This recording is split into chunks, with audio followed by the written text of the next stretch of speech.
Bonjour à tous, alors bienvenue dans le chapitre 5. Dans ce chapitre, on va parler de composition et de qualité de l'air qui nous entoure. Donc on va parler de l'atmosphère et de différents phénomènes climatiques. Voilà. C'est un chapitre avec beaucoup de choses très différentes à l'intérieur, mais qui n'est pas trop compliqué étant donné qu'on a déjà vu la masse volumique et que c'est la partie la plus compliquée. On va commencer sur la composition de l'air. Donc de quoi est fait l'air qu'on respire tout simplement. Certains le savent peut-être déjà. Euh, c'est en 1972, il me semble, de mémoire, qu'Antoine Laurent de Lavoisier est le premier à décrire la composition de l'air. Donc Antoine Laurent de Lavoisier, c'est un physicien chimiste français très célèbre, notamment pour une de ses phrases que vous allez entendre plusieurs fois dans votre vie, c'est rien ne se perd, rien ne se crée, tout se transforme.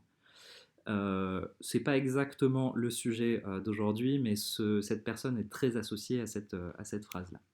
Donc je disais, Antoine Laurent de Lavoisier, qui en 1972 est le premier à définir la composition de l'air. Et il arrive à une composition à peu près de 80% de diazote, donc c'est un gaz qui s'appelle le diazote, et de 20% de dioxygène.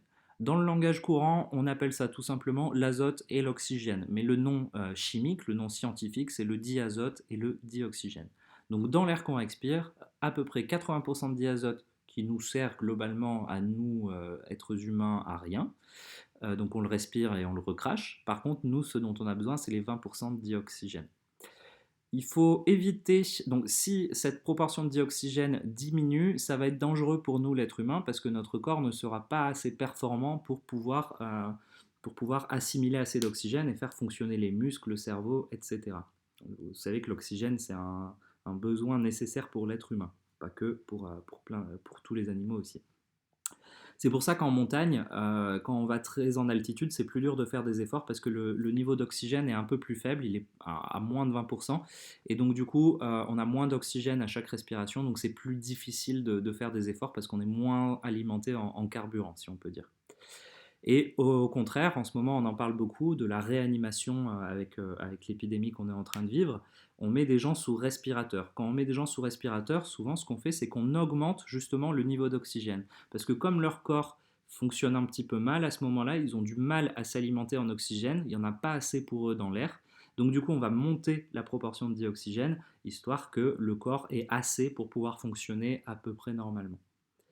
Mais globalement, dans l'air qu'on respire, partout dans le monde, les proportions sont à peu près, j'insiste sur le à peu près parce que c'est pas pile poil ça, on va le voir juste après, de 80% de diazote, 20% de dioxygène, et ça c'est à savoir. Exactement ces valeurs-là et les deux gaz qui constituent l'air. Alors, en réalité, il y a de nombreux autres gaz dans l'air.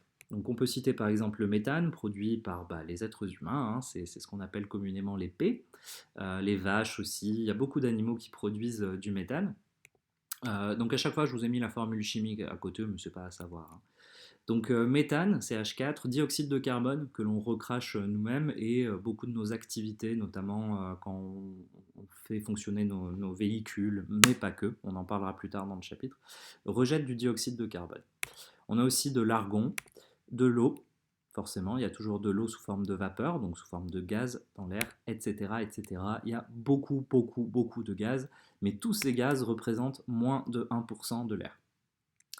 La grande majorité de l'air, c'est ce qu'on a dit juste avant, diazote et dioxygène dans ces proportions-là, 80%, 20%. À peu près, j'insiste dessus, parce que là, si vous voyez, ça fait bien 100%, donc plus les 1% qu'on dit après, ça ferait 101%. Non, c'est juste que là, c'est une composition qu'on appelle simplifiée. Bon, c'est tout pour aujourd'hui. Passez une bonne journée.